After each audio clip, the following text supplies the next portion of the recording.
So, hi everyone. My name is Macaulay. So, welcome to today's session. There are different museums that you can access online, including ones in the city, but also ones across the globe that you can get free access to tours on virtual tours online. So, today we're going to be talking about some of those museums, how you can access their online content, their virtual content, and then we'll do a little live demo of one as well.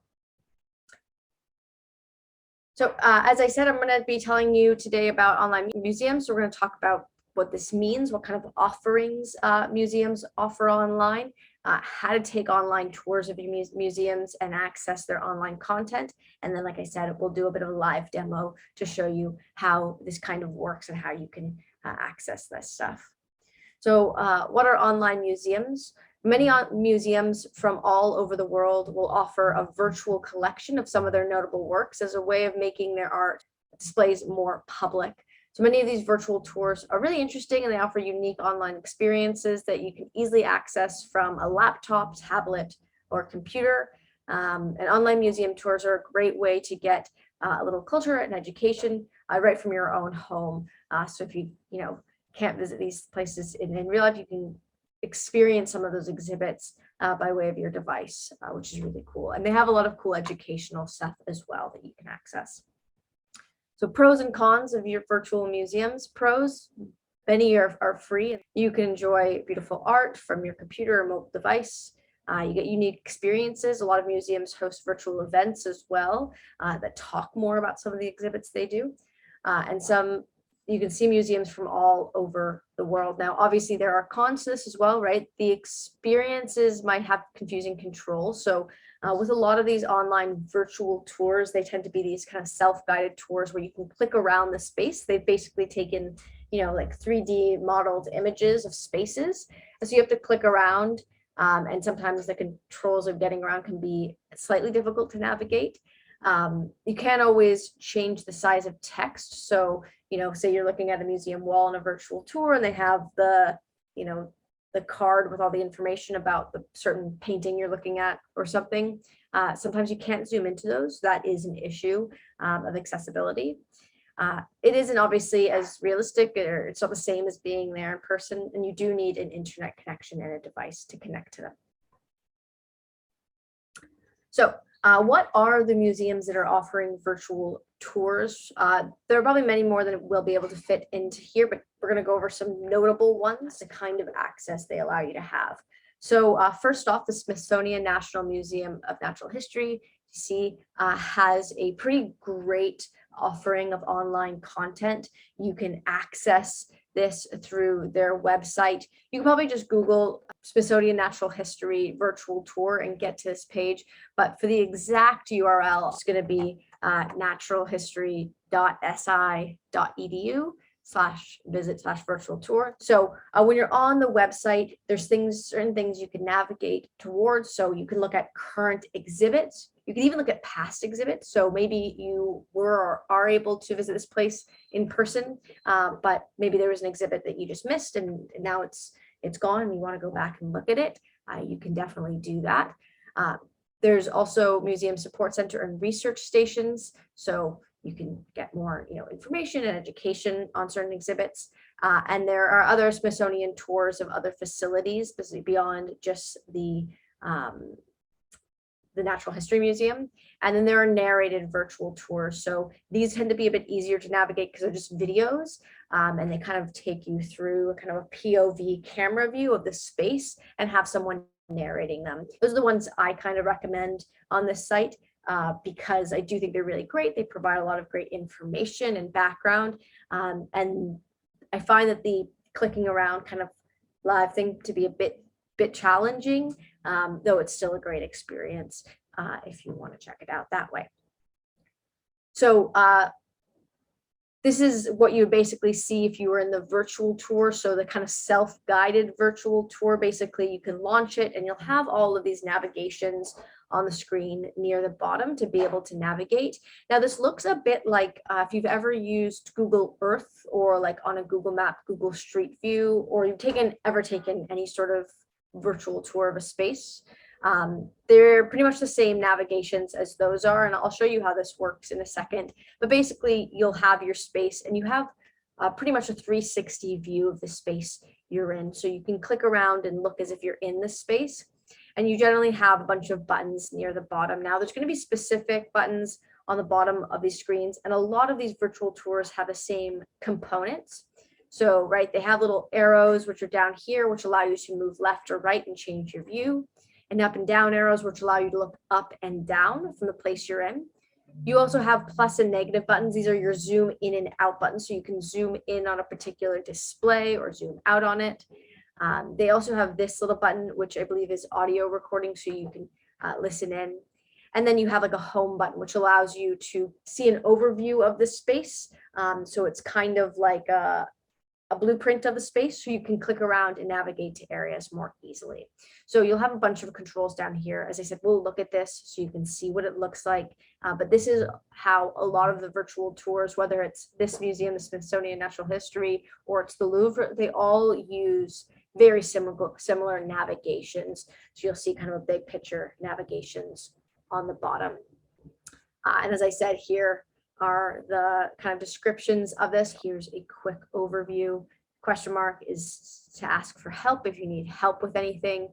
Moving right to left with those right left arrows, up and down view, zoom in and out, and then these buttons to navigate the whole of the space.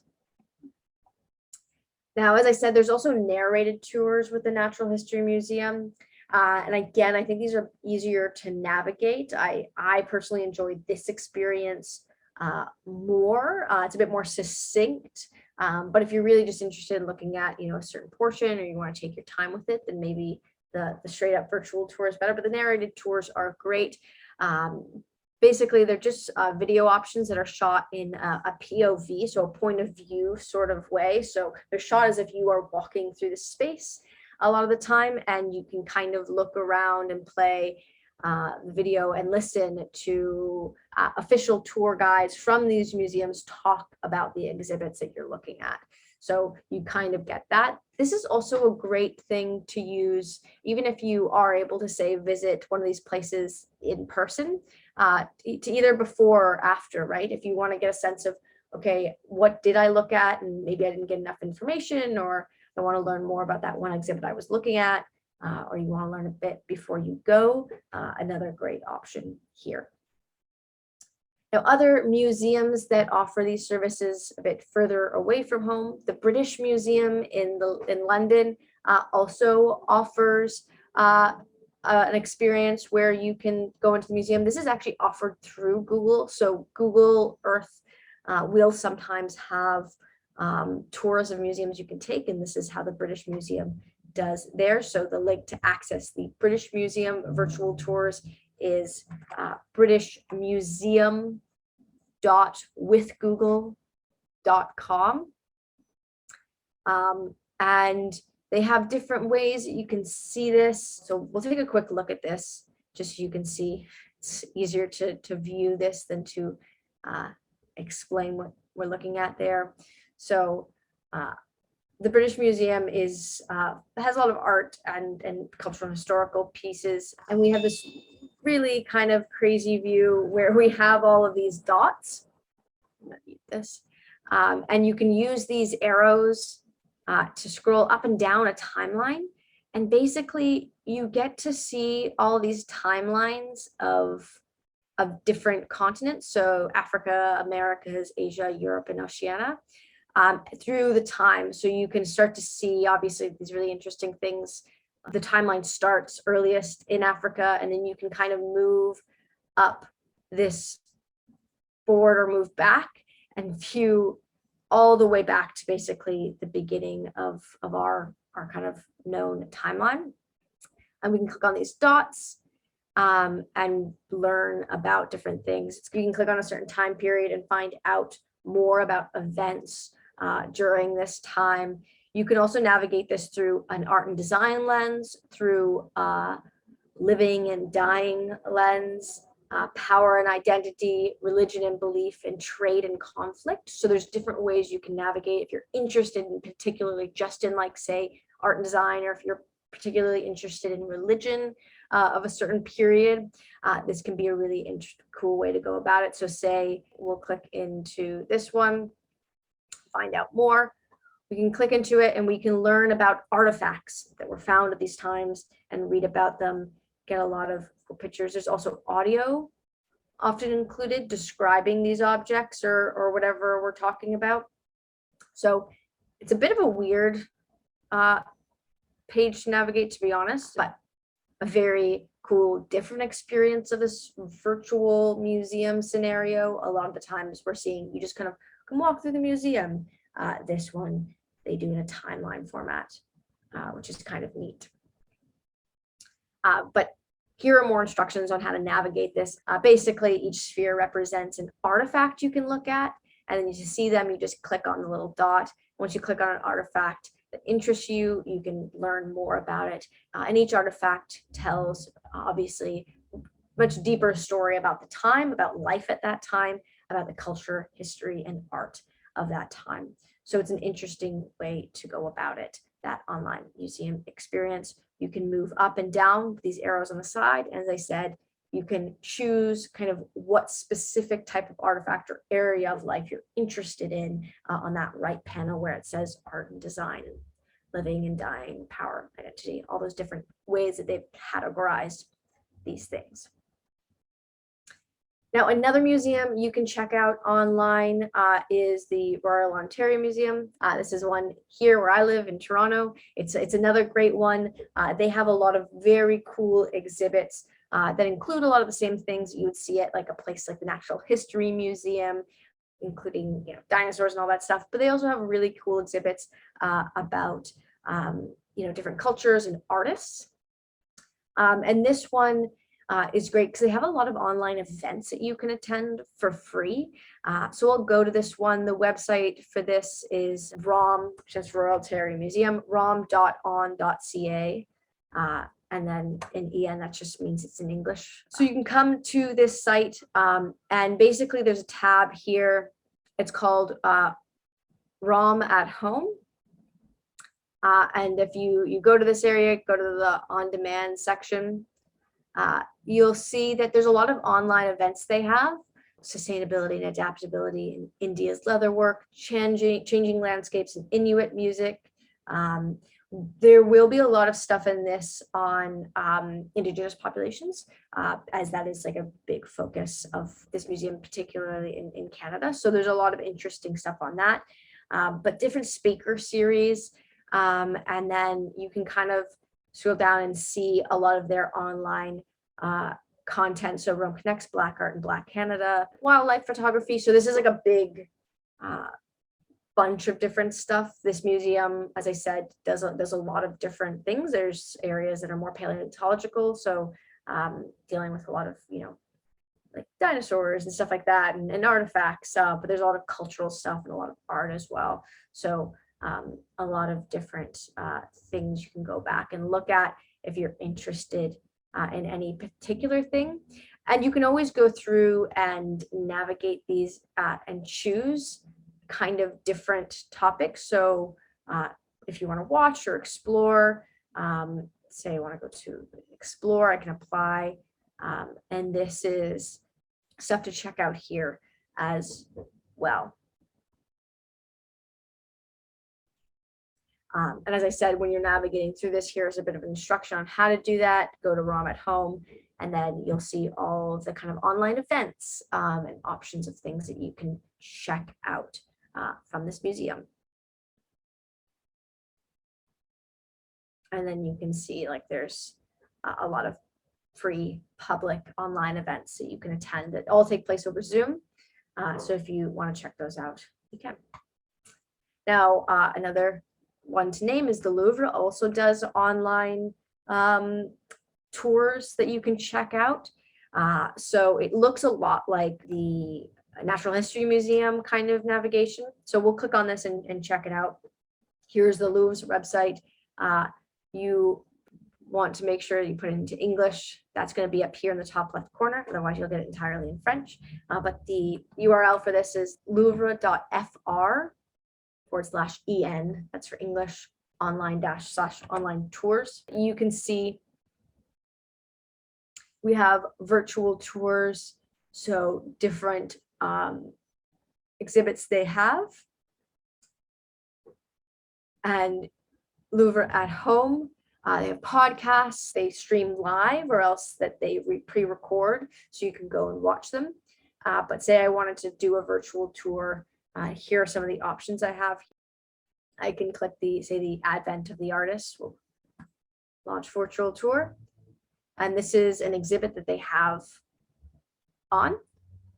So basically how theirs work is we can basically just click around the screen, right? So I can use my mouse. I'm just like clicking and dragging. If you're on a tablet, you'd be able to do the same. We can also use these arrows to look up or down, so we can look through the museum. And say I want to move through the space, I'm just going to click through the hallway and it will continue to tell me where I can go, where I see this arrow. So I can walk up here and we can start looking through the museum. This, wherever I see these little things. The color coding of this is not the best because they decided to use a light gray and they already have like pretty bland walls. It can be hard to spot them, but I can use this arrow to click into different areas. Say I want to look at this particular area, and then I can click this to get more photos of this particular piece. This is an issue we have here, right, where like I can't really read what's said here. So that's one of those problems that we were kind of discussing, where you just can't always click in, but I can click on this little question mark and this will give me some of the same information. Unfortunately, this one, it's not translating to English for me, it's just going straight to French. So an issue there, but nonetheless, we can still click through here, see all these different areas. And with this, we can just keep clicking through. But the other option we should have is to click on this little button in the bottom left corner, and it gives us a kind of overview of all the sections we can click around to. So we can kind of get a sense of where we are, and say I want to go to this area, I can just click on this photo here and it will push me through to this area that I'm in. And again, we can kind of walk through the museum, see different areas. Now, as I was saying, that's how you can walk through some of those exhibits, but they also have podcasts. So they have podcasts you can check out. So audios of different things. I'm assuming a lot of these are going to be in French, but yeah, I think that they do a pretty good job of the virtual tour here. And other online museums that are available that you can access. The Guggenheim Museum has virtual and online content. So does the National Gallery of Art in Washington. Musée d'Orsay has one. Pergamon Museum, National Museum of the U.S. Air Force, National Museum of Anthropology in Mexico City. So it's not just those ones. There are plenty that offer online virtual tours that you can go access, and feel free to Google your favorite museum or one that you've been really wanting to check out and see if they have virtual tours, because chances are they do have some form of online content if that's of interest to you to check out. But any of these will offer online tours that you can access. So for example, if we go to the National Museum, a lot of these, by the way, are through Google Arts and Culture. So Google Arts and Culture is a pretty great tool at our disposal that allows us to access different museums. So a cool website also to check out where you can see different museums. So if you go to Google Arts and Culture, so if you go to this Google Arts and Culture thing, you can look at collections, basically. You can look at all of them A to Z, or you can view them through a map view. So you can choose them based on location. But say I was in here and I clicked on the Munch Museum, and also I can click on this. You click down, you can see collections. So sometimes they'll organize them based on like just photos. They all organize them slightly differently depending on what kind of access they have. Like the British Museum, again, we'll go to. We can click down and we can see online exhibits. So if I click on this, it presents as a web page, but it takes you through in the same way that you would be walking through, but you scroll through and it gives you a lot of the same content you experience. So it's giving you the descriptions of processes and descriptions of pieces of art or artifacts. And so they basically created all of these online exhibits that you can click on and check out through here. So we just kind of scroll down and we can learn about like these objects. So the mold cape, and go down how it was discovered, what happened when it was found, what is it supposed to be.